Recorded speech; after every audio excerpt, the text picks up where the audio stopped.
In 5, 4, 3, 2, 1. Good morning, everybody across the country, across the world. Man, I tell you, my name is Ro Thompson. I want to welcome everybody to the Junior Golf Podcast. We got a special guest on the podcast today.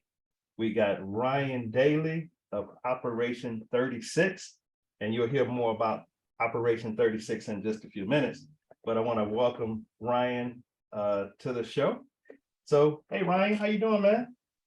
I'm doing great, Ro. Thanks for taking time and having us on and letting us share our story about how maybe we can help some parents out there, some folks getting into the game of golf. Appreciate it very much. Hey, listen, man, I am so excited about the day when I attended the session yesterday, and when I learned everything about, the program, it was like, bing, how they say when the light bulb comes on. Oh yeah. Man, I tell you, the light bulb came on yesterday.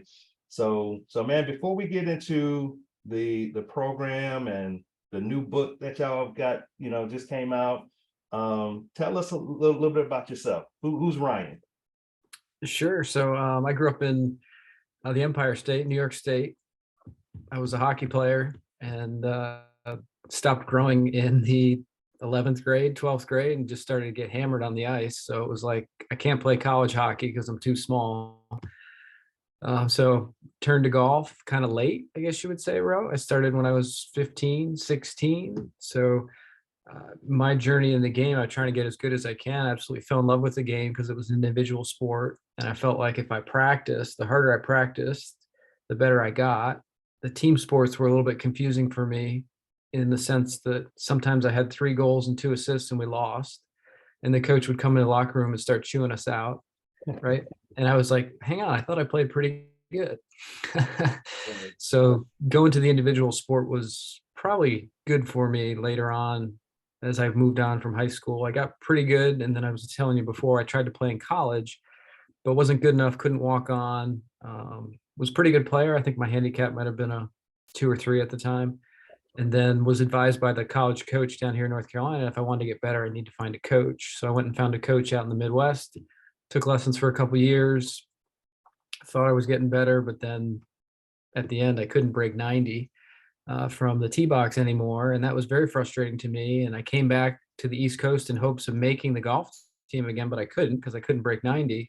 Right. And then I had to slowly resurrect my game again through the help of PGA professionals and specifically David Orr in North Carolina. And then kind of in the back of my mind, when my first child was being born in 2009, I was like, I don't want him to have to go through what I went through. Right. I want him to be able to get exposed to the game earlier was step one, because I got exposed too late. And I think, and I love having conversations with people like you, I think starting them earlier gives them an advantage over starting them later as a very broad topic. Right. Like Yeah. I started at 15, 16. I didn't play in enough junior tournaments to have a chance. No. Whereas if I could start my son earlier, which we did throughout 36, maybe he has a little bit better chance. But then also, he doesn't need to get technical right away. Right. Like I kind of got into the technical later, and then I really dove into the technical and I got overwhelmed and then couldn't even keep the ball on the golf course. So with Op 36, the goal was like, how can we get him exposed to golf earlier? How can we get him exposed to playing the game of golf at a yardage that you don't have to get really technical and confusing for a 6, 7, 8, 9, 10-year-old? So that might be a quick background of where I came from and then why we created Op 36. So then our goal right now is just to introduce as many people to the game as we can in the most effective way possible. We don't want to turn people away, like starting at the tee box and trying to hit a driver down that 40-yard fairway as a beginner golfer, and you can't even make contact. Like that's frustrating. So, but listen, you bring up a good topic because one of the things that I learned by getting into tennis late is other kids that started at 6 and 8, they just had a better advantage because I was impatient. I wanted to end the point, so you're exactly right. It's just so critical to start kids at an early age, because if you start them 14, 15, that's just too late. It's too late, I think it's just Roe exposing them to the sport. Like it's not like at 6, 7, 8 they got to play in 100 tournaments and you got to burn them out, right? It's just like expose your son or daughter to the game, maybe in a summer camp, expose them to a couple programs. We're not talking about early specialization, and golf is the only thing. We love multi-sport. That's what we love. Baseball players, hockey players, and golfers. And that's the best way to do it, is to create multi-sport athletes. It's just like you said, like if you don't have a tennis racket in your hand until 15, It's too late. it's got to be. I mean, there are certainly probably are outliers in tennis, right? Like this one guy in this one city somewhere started when he was 16 and became an amazing, but that's an outlier. The same thing in golf. Like I think Azinger started later, but he's one of the few. Right. Like we got to get a racket or a club in their hand earlier, I think, is what we think after what we've been doing for so long. And we think it'll help them not only in playing, but also in socially meeting people, enjoying the game, figuring out how to overcome obstacles, teaching them life lessons through the game. So I'm That's too right. late. I'm too late for tennis. I don't think I can pick it up. So like me, late for golf at 30, right? You know. Yeah, All right. a But little anyway, bit. so man, how did Operation 36 come about? Like, I mean, were you just on the golf course one day and you just like, "Oh, man, we need to do something to, help kids or juniors or people get better."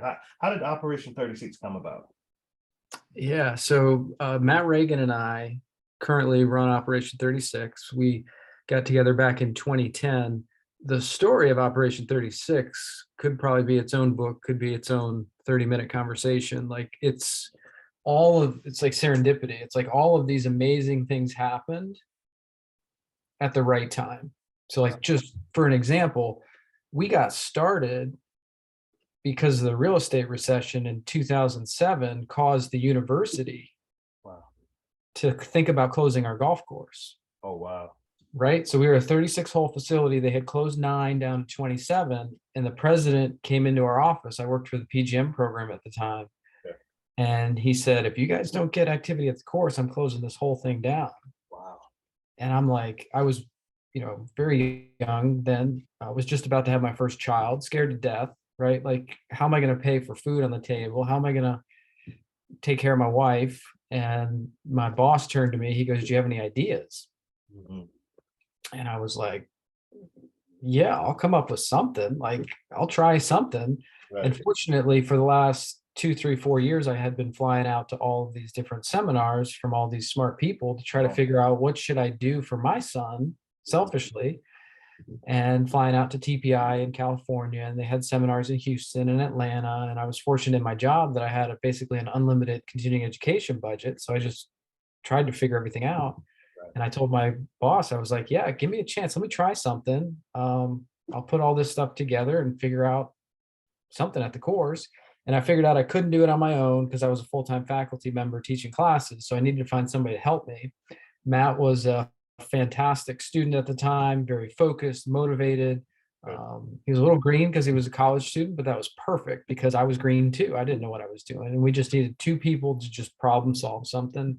Right. And we started out, it was pretty comical. We got about 20 members of the golf course at Keith Hills in a room, and we pitched them on what we were going to do, which is basically run karate at the golf course. Right.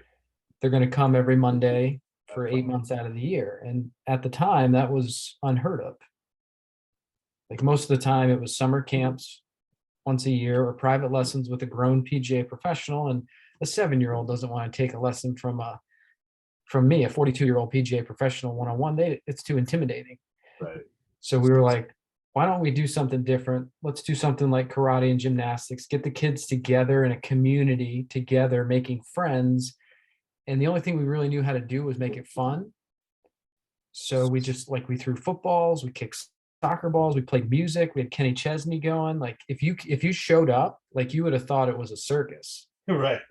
Right? Like it was, Matt and I were having a blast. We were like doing cartwheels, and we were having, every once in a while we'd sprinkle in a little bit of golf here and there. But what we did figure out in those first 5 years, Ro, is that golf is very frustrating. Oh, yeah. You can thank that. What we would do is when we would make the lesson plans, we would, a lot of times we'd pivot away from golf and to something else that was funner, like kicking a soccer ball or throwing a football at the golf course, because we knew that was fun. Right. Them topping the ball, them missing the ball, them putting it all over the place was not fun at all. And the turning point for us was in 2015. We Mhm. lost, many have heard our story, but we lost about half the kids that we had. We had 80 kids. We lost 40 of them.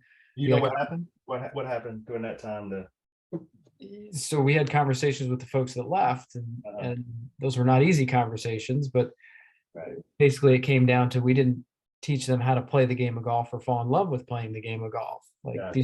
these folks paid us for 4 years, and all we did was, not all we did, but we didn't do golf. We didn't get them on the course. And when we did, it was a scramble. And a scramble, as you know, makes the really good player feel good about themselves. Yeah. And it makes the small, inexperienced, weaker player feel like garbage, and they don't want to come back because none of their shots were used. Right. So we thought there's got to be a way to get them on the course in a way that everybody can feel good from the beginning. Right. And that's when we started brainstorming different ways to do it. We tried the US Kids model, where it was based on driver distance. But the challenge with that one was, when we put them on the range to get their driver distance, some of them couldn't even get it in the air. So the track man didn't read how far they went. So at the time, we just got so frustrated, because then we put them at the level 1 tees and the level 2 tees, and it wasn't close enough. Mhm. It was still 130 yards away. So it was like, do we give up, or do we try to spend the next few years figuring this out so that others don't have to go through the challenge that we went through as coaches? But more importantly, the soft spot in our heart are parents like you and kids, your kid. We want them to, when they jump in for the first time, have an amazing time on the golf course. So they can Like, remember it. golf is fun. Right. Like, some of us forget that the game of golf is really fun. Like, if you're taking a stick with a ball and trying to get it in the hole, and if it takes you 7, the next hole you get to brainstorm and problem solve. How can I do this in 6? Yeah. How can I do this in 5? Right. So your brain is constantly working. But when we put them on the tee box or did a scramble, their brains weren't working. So we were just like, all right, how do we get them to start closer? But then more importantly, like you and I talked about a couple minutes ago with the mental coach for your son, Mhm. how do we actually give them a standard or give them a goal? Because a lot of these young minds they don't know how to set a goal. They don't know what a standard is, Right. right? So some of them pick a goal that's way too easy. Some Yeah. of them pick a goal that's way too hard. So what we decided to do is we said, heck, 36 is a pretty cool number. Everybody respects that number. We looking at the scorecard, and we're like, all right, we'll be Operation 36. That's our goal. And everybody at the time was playing a video game, Call of Duty, I think was the big Mhm. video game then. So like, when we brought in the focus groups of kids to help us come up with the name, they were all like, make it military, make it military. So we were like, okay, we'll do Operation 36, and it'll be a mission of everybody to try to beat 36. They start 25 yards away. They play all 9 holes, and they try to beat 36. Every hole is a par 4, so it's super simple for everybody to understand. If you make a 4, it's a par, a 3, it's a birdie. And it took off. The challenge we had was, kids got to a point 50, 100 yards where they couldn't beat 36. Mhm. So then us as coaches were like, uh-oh, we actually have to coach now. We actually have to figure out how to help this kid beat 100 yards. So we had to create a whole curriculum, a whole class schedule to Wow. support this student and the parent, because it worked. Like, the concept of starting at the green and moving back worked. We certainly weren't the first people to come up with it. I think Harvey Penick might have been. But once we attached the number to it, 36, it was like, uh-oh, we got to step up our game as coaches. We got to figure out, how do you shoot 36? How many greens do you have to hit? How many putts? If somebody has 25 putts for 9 holes, that's not great. We need to get that down lower. We came up with a whole statistical Right. tracking program that was pretty basic for a beginner. Mhm. And now it's just kind of blown up into this amazing program all around the world that over 100,000 people are using right now in 15 different countries. And it's like, Wow. what just happened? That's incredible. That's incredible. So you answered a little bit of this, but tell us the objective of the organization. Why what's your target? Are you targeting everybody or just juniors or adults? Give us a little bit of objective of the Operation 36. Sure. So our number one mission is to create golfers. Our goal is to create 1 million new golfers. Okay. So to create 1 million new golfers. Yeah. What's that? Roll the game. Yeah. Grow the game. Yeah. Yep. But we had no way when we started to quantify what is growing the game. Right. So like we grew up. I mean, I'm a PGA member, Matt's a PGA member, so we've been through all the PGA education, and everybody chants from the rooftops, grow the game, Right. which is great, but we kept searching for somebody that could measure what that means. Mm-hmm. So then what we did is we built our software, our mobile app and our web app to track all these players around the world. So we came up with a statistic that if somebody beats 36 from 25 yards away, that to us in our eyes is a golfer. Why? Because they've walked 9 holes, they've put down a score of 36 or better, they've done it in a 9-hole event, not just playing with dad or grandpa. It's an official 9-hole event. And in our eyes, that's actually a golfer, versus a golfer isn't somebody that just hits the ball on the range. A golfer isn't somebody that just randomly goes on the course with grandpa and plays 3 holes. Like, they actually played 9 holes. They've shot 36 or better. So like, I can go in the software, Matt can go in the software right now, and we can see that number. Wow. Of how many golfers were created yesterday, how many golfers were created this year. So then the goal is to create 1 million new golfers with the organization. Originally it was juniors. Okay. But looking at our statistics for this year, over 50% of our participants are adults. And of those 50%, 90% are ladies. Wow. Okay. So that's impressive. So ladies market has really leaned in and appreciated this concept of starting close to the hole, getting some confidence. Love it. Listen to this one, pushing the men's group ahead of them. Pace of play wise, instead of feeling like they're the ones holding up the course. Right. They love that. They go out from 25 yards away, they go out and shoot a 40, they come back, they played in an hour and a half. They can't wait. Confidence, exactly right, 100%. So we did not set out with the intention of being an adult beginner golf program. That was a mom in Bowie's Creek tapped us on the shoulders and said, you taught my son how to play this way, starting at the hole, moving back. I want you to teach me and my friends how to do this. Oh, wow. And we're like, oh, okay, well, let's try it. Let's see if it works. And it did. Right. And like, our entire strategy on this is to create community. So a group of 6 women working together to beat 36 with the help of a professional coach. Right. And then the second thing we mentioned, you and I beforehand, is confidence. We're trying to create confidence in the player. Mm-hmm. And when a player goes out for the first time, they have a pitching wedge in their hand, and let's say they chunk it and then they blade it on the green. Right. Miraculously, it stays on the green, right? Yeah. They hit a putt too hard that hits the stick and it stops next to it. Yeah. And then they go tap in. They've made their first ever par. Oh, yeah, that makes sense. And when they come off the course, you see it in their eyes. They're excited. They're pumped. Yeah. They're so pumped. They're like, Coach Ryan, I made my first par. I'm like, awesome. And they're like, I shot 47. I got to work on something. What do I work on? So then we look at their scorecard. We determine what they need. Okay, Ro, you need to go work on your putting. If you get your putting a little bit better next week, you got a chance at this. And then they come back next week. We have people that'll blade it, hit the stick, and it goes in. And they come running off the course. I made my first hole in one. There you go. So all we've really done is just taken the golf course, which is a big space, and we've shrunk it, and we've made it digestible, and made it such that they can have some success on the front end, right? Instead of starting with a 3-pointer that nobody can reach the hoop, we start at a layup until somebody can actually make a layup, and then they back up to a free throw and then to a 3-pointer, and we just do it in golf. And I'm really surprised that nobody's done this before. Listen, it's amazing because, a lot of times, when you see entrepreneurs and you see things that are invented, you're like, okay, why didn't people think about this before?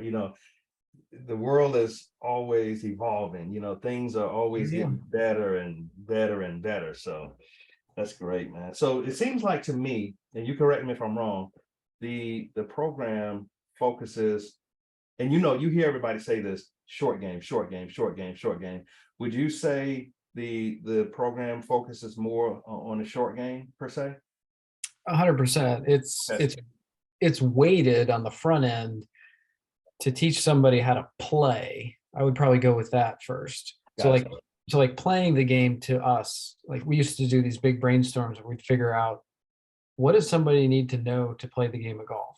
And it ended up being like this 100 things they need to know how to do, like what to wear, where to stand, I love it.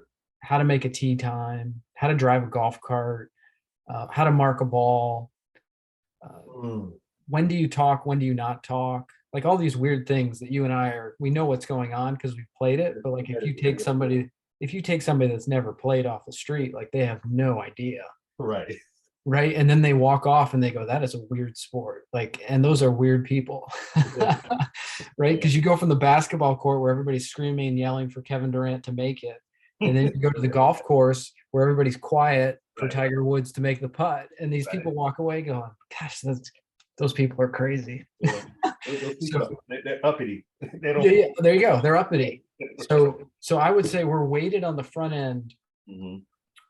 to giving them plenty of reps on how to play, which does include short game, chipping and putting. But more importantly, after a couple rounds, they know how to play the game of golf.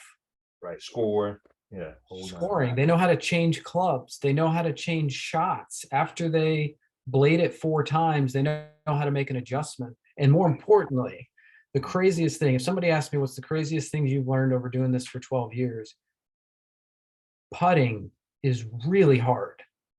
Yeah. The average person that goes out for the first time, 4, 5, and 6 putts the entire 9 holes. Correct. And they come back with a score of like 50 or something. And we're like, oh, how did it go? We worked on your chipping beforehand. How did that go? I chipped great, Coach Ryan. But putting, people hit it past and passed again and passed again. Yeah. Putting is really hard. It looks so simple though, right? Yeah. You're right. So Ryan, how many courses y'all have across the country again? We have just over 650, and that's around the world. So there's a handful outside of the US and then 600, yeah, in the US. And what do you think the potential is that this program can reach how many courses in the next year or two? That's a good question. I think with the help of our coaches that we currently have, with the help of Golf Genius, our parent company, in supporting us, I think we can get probably over 1,500 would probably be my guess. Gotcha. The biggest challenge, Ro, is finding motivated coaches. Correct. That is the hardest thing because our program doesn't work without a coach. Right. And It when has, you say coach, you mean like head pro, maybe? it could be a head pro, it could be the teaching pro, it could be the third assistant, it could be the PGM student that just graduated. Gotcha. We're having a lot of success with coaches that aren't the most technically sound. Like they might not know that the left hand needs to be 45 degrees and the right hand needs to be 20 degrees and the right wrist bend at the top. Mhm. But they have a love for kids, they have a love for helping people, and they are motivated. And some of those coaches are the best coaches to help these people because all we're trying to do is get them off the ground, these students. We're not getting them ready for PGA Tour. Correct. We're not getting them ready to play at South Carolina, Division I athlete. All we're doing is trying to get them started. And some of our best coaches are some of our youngest coaches that are just so eager to help. And they go out and they just problem solve with somebody. Hey, what is chipping? Like, how do you get the ball to go forward? Like, what do you need to do to hit the ball first instead of the ground and get it to go forward? And finding motivated coaches has been one of our hardest challenges, but one of our most rewarding. Like we've got over 1,200 coaches now in the world that are running this. There's some of the best in the world. You mentioned Kevin Britt down in your part of the country. Kevin's Spartanburg, yeah, awesome. Like some of our coaches are just unbelievably good and talented, and they've leaned into Op 36 because they understand that the start of the game is so important to get them motivated to then move into whatever the next stage in the game. Yes. So what's been your experience with junior parents? I have not met a parent yet that didn't want to help, Good. that didn't want a child to have a good experience. Good. The challenge is equipping them with some information and help along the way so they can help them and not be the reason that they end up quitting.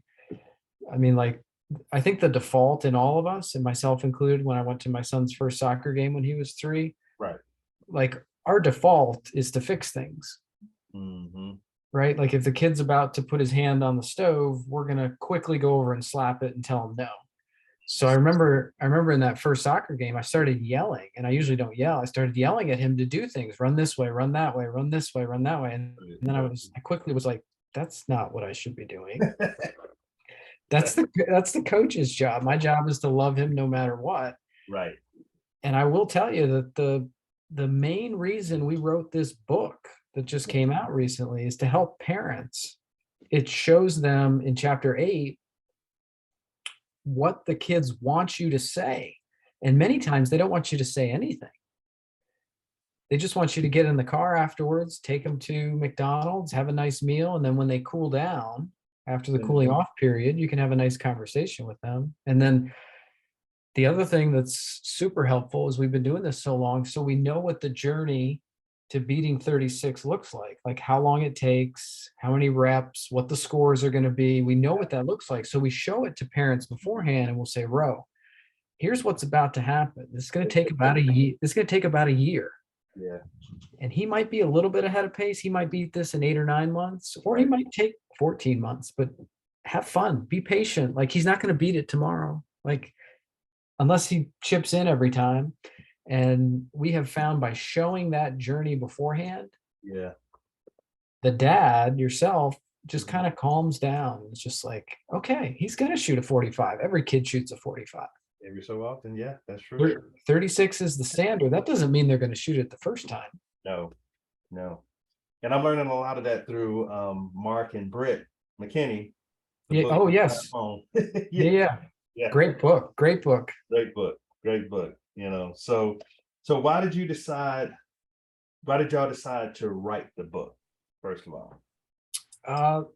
So first and foremost, the book is to help parents. It's a resource that they can read to help them answer the question, is my son or daughter in the right program?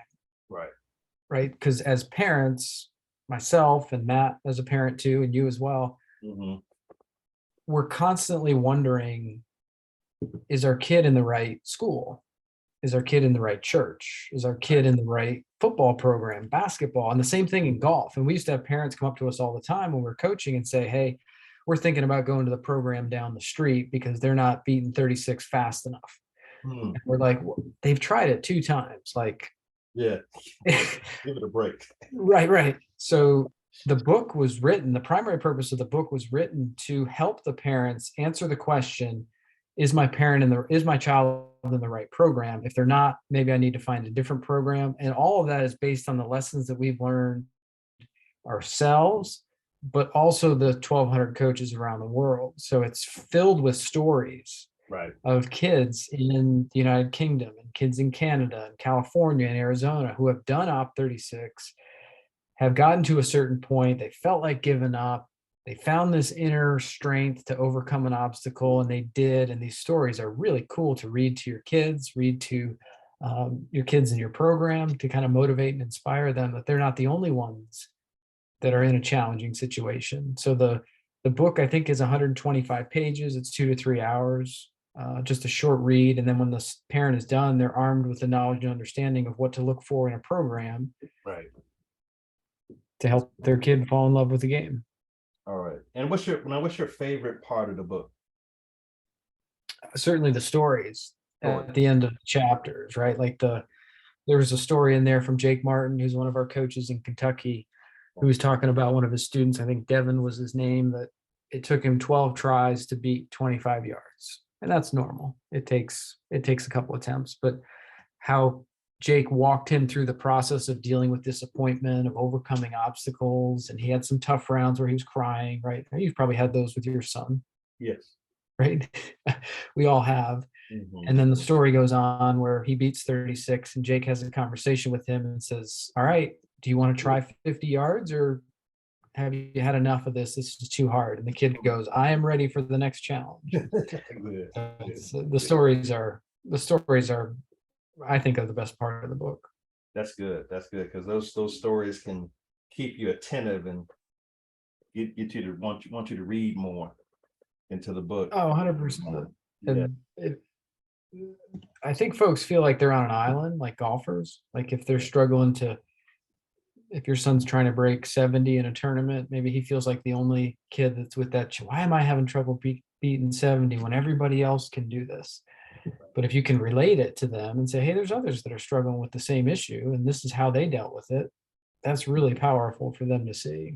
Yeah. And the crazy thing is once you break 70, you still vulnerable. You still capable of shooting an 80 plus. Oh, 100%. 100%. Golf always keeps us at bay. I'll always say, Ryan, golf is mean. It's a mean sport. I like that. I like that. Golf is mean. It'll as Will McGirt says, it'll punch you in the nose and give you a bloody Yeah, nose. there you go. And So the book, is you what do you hope? I mean, is it more for coaches or parents or who do you hope this book really reaches in the industry?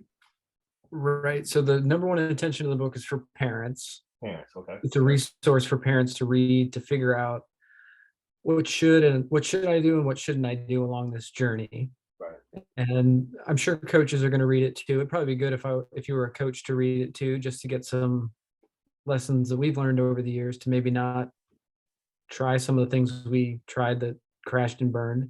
Mm, And I think the larger hope on the book, Ro, is to change the industry. gotcha. Like when we started, our golf course had 3 or 4 kids at it, Mhm. maybe. Like there weren't many kids. And then if a I saw mom, one yesterday. you saw one, is that I saw right? one. Yeah.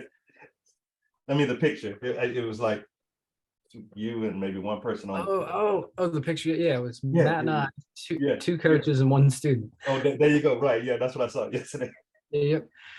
Um, so I think the hope is to change the industry in such that like I always think about the mom. I have a heart for a mom. Like a mom is so desperate to find something for their child to gain confidence in, find identity in. Um, and I just think some moms are just searching for that and they end up coming across golf as an option. And when they go in the pro shop to sign them up, let's say the mom doesn't know how to play or she's never played before and the husband doesn't play, it's not that welcoming, Gotcha. right? Like she doesn't, it's not like karate. Like in karate, I signed the boys up for karate a year ago. And I walked in the building. I had no clue what was going on. The only thing I knew is that they wore like a white uniform. That was it. Right. Like I know nothing about karate, but my boys needed it for self-confidence and they needed to toughen up a little bit. So I like, all right, guys, you're going. And they didn't want to go. So we walk in the front door and the guy's like, how can I help you? I said, I'd like to sign my boys up for Taekwondo. I don't know anything about it. Can you share with me what's going on? And he took me over to a table. He put out one piece of paper. And he said, here's how it works. Your son will come to class twice a week. You pick the day. I run classes Monday through Saturday. He'll test every 60 days on his belt. He'll start at white belt and he'll move to black belt. It's $49 to start in the uniform. That includes the uniform. And if you want to continue after, you can. If not, that's okay. And in 20 seconds, 20 seconds, he explained to me the whole thing. And I was like, wow, that was awesome. And my boys understood it immediately. And I'm like, why don't we have that in golf? So like, right, a simple explanation. So now our charge is to try to do the same thing. If a mom comes into the pro shop, how can we explain to her in 20 to 30 seconds in her language? Mhm. She understands what's going on, and we're getting close. But I mean, Taekwondo does a wonderful job, and the hope is that the book is the starting point to change the industry such that the welcome mat to the golf course is warm. And when the mom comes in, she's like, yes, I want to do this. I want to put my kid in an environment to build confidence. I want to put them in an environment to meet new friends socially. Um, for whatever reason, football, baseball, basketball, hockey, that didn't work for our family. We want to try golf. Right. And to make it just like they look in the back of the pro shop, behind the pro shop, and they see 25 kids having fun, they want to join in too. That's right. So that's kind of that's the hope. Good, good. So Ryan, how can everybody order the book, first of all, and how can everybody reach out to you on social media? How can we find you on all the platforms? So what's the best way to order the book? Yeah, so the easiest way to order the book is, I think, where any book is nowadays, Amazon. You can jump on Amazon and order the book. You can get it prime shipping in a day or two if you're here on the East Coast. And it's live. It went live on Tuesday was our book release. So it's live on Amazon. If somebody wants to order it, they can. If somebody is looking for a program in their area for Op36, go to op36.golf and click find a program. That's if you're a parent. If you're a coach and you're interested in running Op36, go to the same website, op36.golf, and click I'm a coach. And we're happy to have a chat with you and do a quick demo of what we have to offer to help coaches.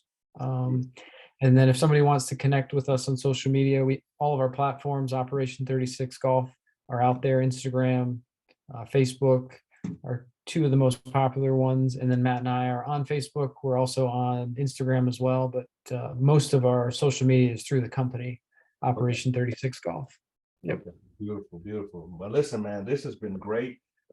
Any final words that you want to leave to our junior golf listeners?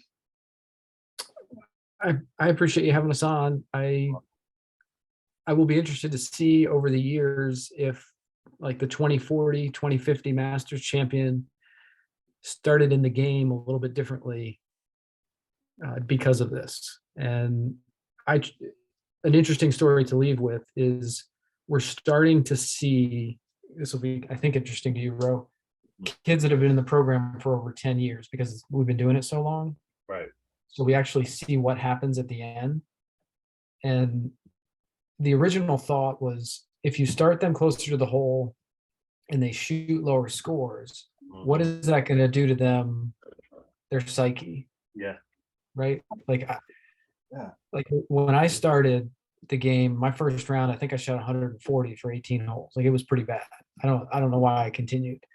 but like now, when I get under par, I get a little nervous. I get a little steery. I don't take 3 under and make it 6 under. But some of these kids that are starting to come through, like Michael Snyder is a great example. He's now, I think he's 30th in the state, North Carolina ranked. He started out in Op36 as a 6-year-old, shot scores of 40, 35, 32. Like, when he was 8 years old, he was shooting like 31s and 32s, because he was playing from a yardage where he could do that. Okay. And now he's shooting, I think this summer he had 5 or 6 rounds in the 60s. And I asked him, I said, Michael, do you get uncomfortable when you get a couple under par? And he said to me, he goes, no, I've been doing this my whole life. I'm just trying to shoot the lowest score possible. So it works. Like, these kids going through, if you start them early at decent scores, it seems to help with their psyche on shooting lower scores, which is what you're trying to do. Confident. It comes back to confidence. And that's what we're trying to teach these kids. Maybe teach isn't the right word, Ro. We're trying to help them earn confidence. Yeah, I can definitely see it. I mean, this is, from the session I did on, I think, Tuesday till today, I just see that this program is all about confidence. And I think it's gonna take off. I mean, it's already taken off. I just think it's gonna, really go to another level with more coaches, more students, more parents being involved. And I think it's going to really grow the game. So again, man, thank you, Ryan, for joining us on the Junior Golf Podcast. And hopefully we'll be able to, meet one day and maybe, have a sandwich or something at the clubhouse, right? Absolutely. I'd look forward to that, Ro. I appreciate you reaching out and being so kind with your time. Thanks for having me on. All right, you're welcome.